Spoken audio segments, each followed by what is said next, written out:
I cut my finger making lunch, so I placed an order for some Band-Aids a couple minutes ago, and now they're 4 seconds away. That is a nearly silent drone system that can deliver a package from the sky right to my backyard in as little as 2 minutes with dinner plate accuracy. And as far as I'm concerned, that's basically teleportation. This is the very near future of package delivery from a company called Zipline. It's been over a decade since we were first promised drone delivery that looked like this, and to be honest, I was never that stoked about it because I couldn't imagine that anyone would actually want something that big and loud with dangerously fast spinning propellers landing anywhere near their house. And that was a bummer, because with the explosion of people using Amazon or food delivery apps like DoorDash or Instacart, billions of doorstep deliveries are now happening every year. But when your lunch only weighs a few ounces, driving it to everyone with these 2-ton gas-powered vehicles is wildly inefficient, bad for the whole planet, and not to mention just really slow. Drone delivery would not only take a lot of cars off the road, but it would be a lot faster than a car, it would be fully electric, fully autonomous, and it would cost pennies worth of energy per delivery. And with Zipline, because the droid that lowers the package can move laterally in any direction, it can make a dartboard-sized precision landing even in high winds, while the main drone can stay 400 feet up in the sky, making the whole thing whisper quiet. That is very quiet. Also due part to the clever design of these really funky propellers. As you all know, I only make about 10 videos a year, and while most are just sort of ridiculous, I like to dedicate one video to clever people are using engineering to change the world for the better. And to be clear, the company I'm talking about today is not sponsoring this or paying me in any way. I'm just really impressed by the work that they're doing and how they're doing it. So we'll circle back in a minute to exactly how they're going to pull off deliveries using these strange drones in a city. But it begs the question, if they can make it work there, why not use gliding drones to cover longer distances to deliver critical medical supplies for countries with lots of remote villages? Well, as it turns out, catapulting life-saving blood through the skies is what they've already been doing for over 6 years, which is why we need to head out to Rwanda to understand where this all started. And immediately after showing up, we were right in the thick of it as drones were taking off and landing. As another one lands every 90 seconds. They're coming from everywhere. And as a newcomer, it felt a bit chaotic, but if you're going to rack up 40 million miles worth of drone flights, your team needs to be operating with the efficiency of an F1 pit crew. So here's a crash course on how it all works. It all starts with an order coming in from a doctor at a hospital. Say, for example, for an emergency supply of blood. Then once it's all packed up, it gets passed out to be placed in the belly of the drone, and then the whole thing is placed on the launcher. At that point, they attach the wings and secure the battery, followed by the nose cone. Then after some pre-flight safety checks, they launch the drone, all within 90 seconds of the order coming in. The catapult launcher takes the drone from 0 to 65 miles an hour in a third of a second, which is literally less time than it takes you to blink. And it's a pretty clever design too, because it means the drone immediately starts at its cruising speed, where it takes much less energy to stay on. Then once it's in the air, cruising at 70 miles per hour, it navigates its way to the hospital, and upon arriving, opens the trap door to drop the package, which lands safely using a parachute. Having now completed the mission, it continues making all its own decisions to autonomously navigate back home from as far away as 150 miles round trip. Then taking inspiration from an aircraft carrier, as the drone approaches, the military-grade GPS broadcasts its position within 1 centimeter, so these two poles know exactly when to swing up at the last possible moment, snagging a hook on the tail with the cable, which safely slows it down. Then once it's settled to a stop, their crew comes in to remove the battery and wings, and it all goes back into rotation. The whole thing is really impressive and incredibly robust, which means it works in pretty much any weather. And because there's no human steering it, it has no issues flying at night. So they run the operation 24 hours a day, which is how in 6 years, they've managed to make those 500,000 often life-saving deliveries. That is the uppermost top of the iceberg tip of how they're doing what they're doing. But what you should know is 6 years ago, all the experts told them this was a hopeless cause and failure was a near certainty, and they kind of weren't wrong. Building an engineering product takes time, so you prototype, you build it, and then you fail, and then you try it again, and you fail, and you try it again until you have the shiny product that you want. This is a different type of aircraft. This is not what we had. The first one used to land on these inflated mattresses. The vehicle had a hook on the back. how the tail. Yeah. The tail will deploy like an aircraft carrier. Yeah. And then the fishing pole will pull it and it will land on the mattress. First of all, he's not saying that figuratively. They were scrappy in the early days, using actual fishing poles, as you can see here. And secondly, this is Abdul. And what you should know about Abdul is he grew up in Rwanda, not far from where these drones are launching. And while he would eventually go on to do graduate work in robotics, attending both Stanford and Harvard, he got his start in engineering for much more simple means. I remember that I would make cars from milk boxes that, was left over. We would add tires there and use it as a car. Abdul was orphaned as a child when he lost both of his parents and all 3 of his siblings in the Rwandan genocide, narrowly escaping himself. But he didn't give up on his passion for engineering, and so as he got older, he would go around to all the local hospitals fixing their MRI machines for free using knowledge he gained from watching YouTube videos. Abdul was the very first Zipline employee in Rwanda, and he really helped to pioneer so many of the systems they have in place today that are now used all over the world. And so in an effort to test those very systems, I wanted to see if it was robust enough that even a total noob like me could send out an order. Oh, we got one. Panic! Don't worry. Don't worry, okay. Oh, I'm scared.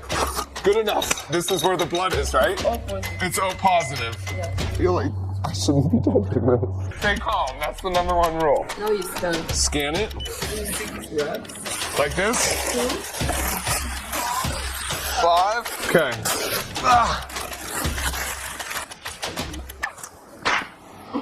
Just out here saving lives. And once I ring the bell, it's the drone team's problem. Okay, what do I do? Check this is not tangled. And push it here. Out of my way, I'm coming through. The wings. How's that? Battery! We're trying to be quick, there's so many. So after a final check of the drone's condition, a little bit of a look to the right and cough. And lift off. I'm a hero! We did it! I just saved the lives, basically. Wow. How do you guys do this all day long? So now that I had a pretty good feel for the launch site, we headed out to see where some of these drones were actually flying to. So we left the launch site like 3.5 hours ago. We're driving to this remote hospital on these really windy roads. And as we've been driving, we've been tracking and seeing some of these Zipline drones delivering blood and medical supplies to this hospital. So since we're about a half hour out, I thought it would be fun to place my own emergency order and it could meet us when we get there. Because when you need extra ointment, you just need extra ointment. And sure enough, a few minutes after arriving, I got a notification for an incoming package. This is wild because we're like 4 hours away on some really windy roads. I got it! Close, so close. And so after opening the package and checking their handiwork, I asked if I could speak to a few of the doctors. When's the last time you delivered a baby? In few minutes ago. A few minutes? That's pretty fresh. For the doctors, it was like a miracle. With Zipline, we are sure that in 15 to 20 minutes we are going to get what we need. And you are sure that patient will be saved. But it wasn't just the doctors who were big on Zipline. I also spoke with a handful of patients who, for various different reasons, are all alive today because of a Zipline delivery. Every time when I see the drones around, I just think that someone's life is going to be saved. And that's kind of true, because their drones have reduced in-hospital maternal mortality by 88%.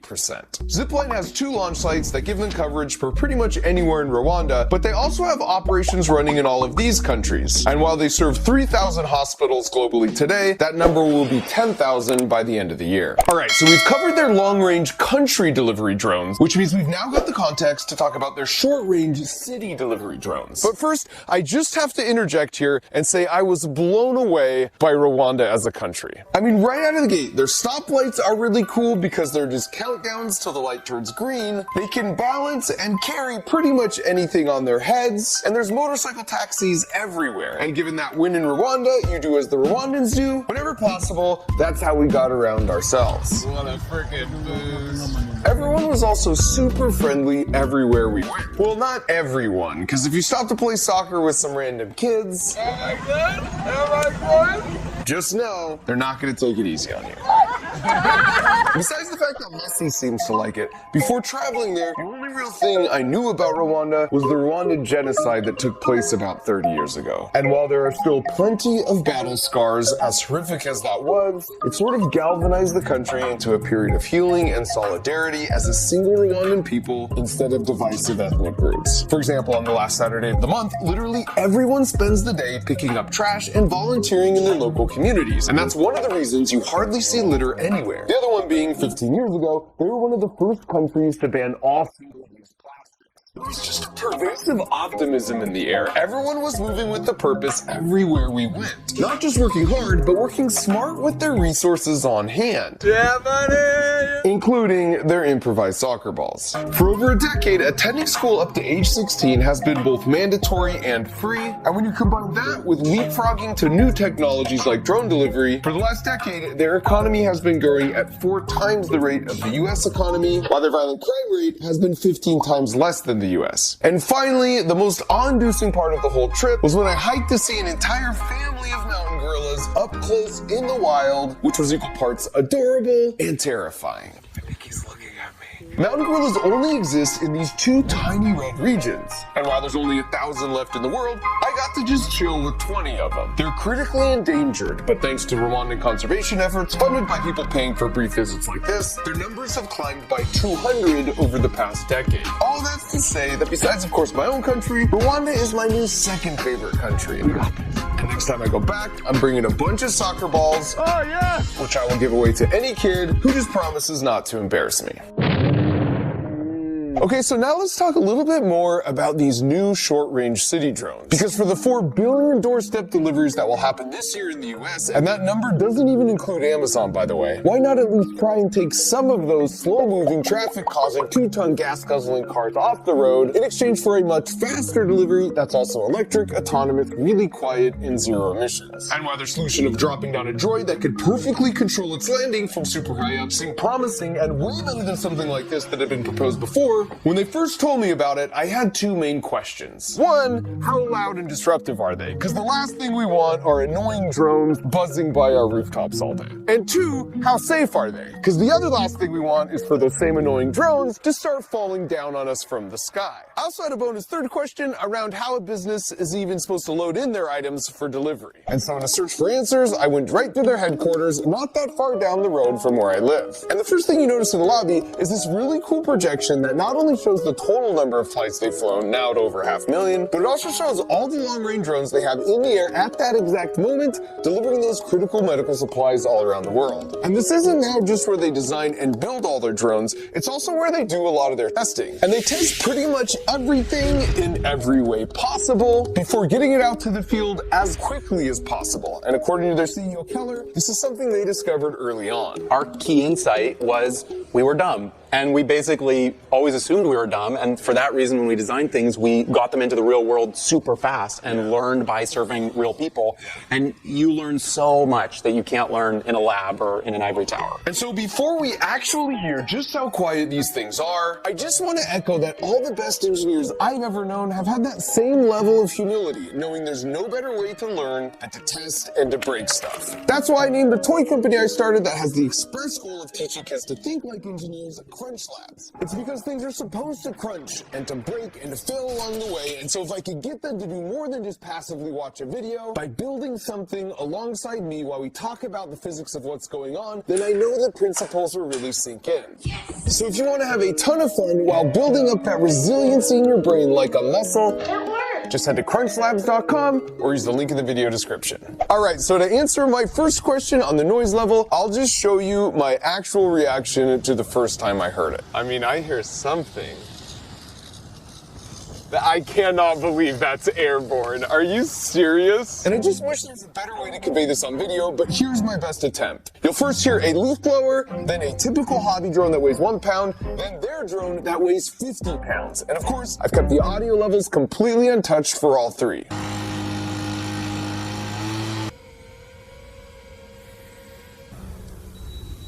That is whisper quiet. That is very quiet.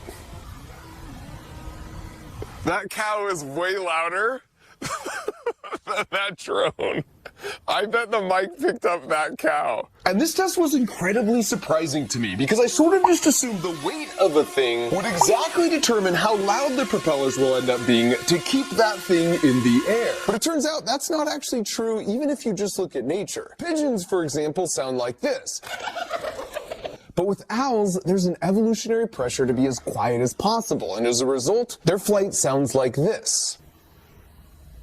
For this reason, to crack the code, Zipline actually did turn to nature. I study the hummingbird a lot, where you have sure. they have the worst case. They're tiny and they're really quiet. They just like hover there. You barely hear them. By the way, that's Keenan. He's another Zipline co-founder, and for you robotics nerds, he's the dude who invented ROS, which is the open source software used by basically anyone who wants to build anything robotic. So in an effort to try and visualize the secret of their quiet propellers, in this graph, the area under the curve could represent the energy from one of those annoying high-pitched hobby drones, where the closest of these spikes is the high frequency that's just sort of grating on your ears. So after studying the hummingbird and designing really wild looking rotors like this, Zipline figured out how to take those spikes and flatten them all out. So while the extra weight means there's still more energy or area under the curve, getting rid of all the spikes means it's much more of a constant whooshing sound, more like white noise that your brain just sort of doesn't register.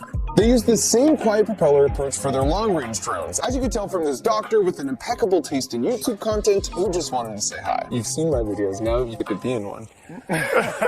Have you seen the planes fly over and deliver the supplies here? I have not yet seen one come and deposit something here. That's amazing. There was just 15 deliveries in the last hour. They're really quiet. If I would have heard it, I would have, gone to see it. For my second question regarding safety, just like when sending something to Mars, all their critical systems have backups on board. In engineering, we call this redundancy, and they even demonstrated for us how if one propeller stops working, it can still fly due in part to the large back propeller that picks up the slack. And that back propeller is pretty clever, by the way, because it's what propels the drone forward as it moves across town, but then it turns down 90 degrees to help steer and create extra lift while it's stationary and dropping down the droid. In addition to the redundancy, a whole aircraft parachute is automatically deployed if there's a problem that's sensed, or if the drone just loses power altogether. And because of their painstaking engineering efforts, it's worth noting in the 6 years they've been operating for those 500,000 flights, they've had exactly 0 incidents causing any injury. As for my third bonus question around how the drones get loaded up, in the most simple case, something like a grocery store could reserve some parking spots as a loading zone. Or as one of the Zipline engineers told me, you can take a window from your local pharmacy and turn it into this portal.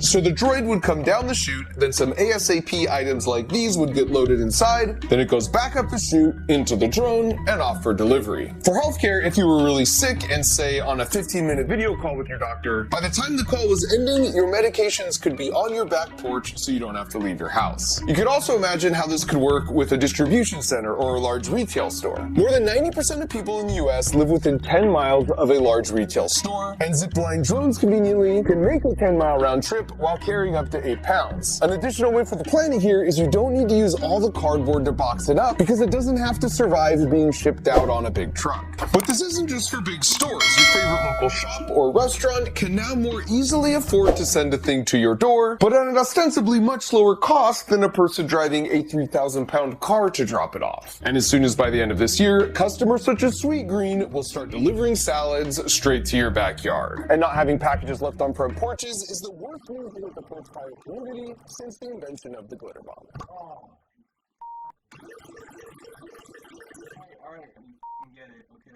Alright, so if your mind isn't already blown, let me try one final time by planting a seed for something we might see much further in the future. And to be clear, this is not at all from Zipline. It's just an idea that won't leave my head after seeing all this, because it stands to reason if the system can work for packages, it should be able to work for humans, right? In other words, imagine a bigger drone, let's say it's an ambulance, with more powerful but equally quiet propellers parked so high up in the sky you can hardly see it. Then it lowers the entire cockpit like the droid, which could quietly touch down in your driveway. So you hop in or they put you in on the ground, then it reels you in so you can glide above roads and traffic straight to your destination, only to be dropped off safely in the same manner. Alright, so finally, I just want to wrap up with the coolest part of all of this by far. The whole time we were there, kids would be lined up at the fence to watch the drones be launched and captured over and over. In fact, one kid came up specifically wanting to show Abdul Abdul what he built completely on his own. And in that moment, it was impossible not to compare the complexity of this build to the simple milk carton version Abdul grew up making.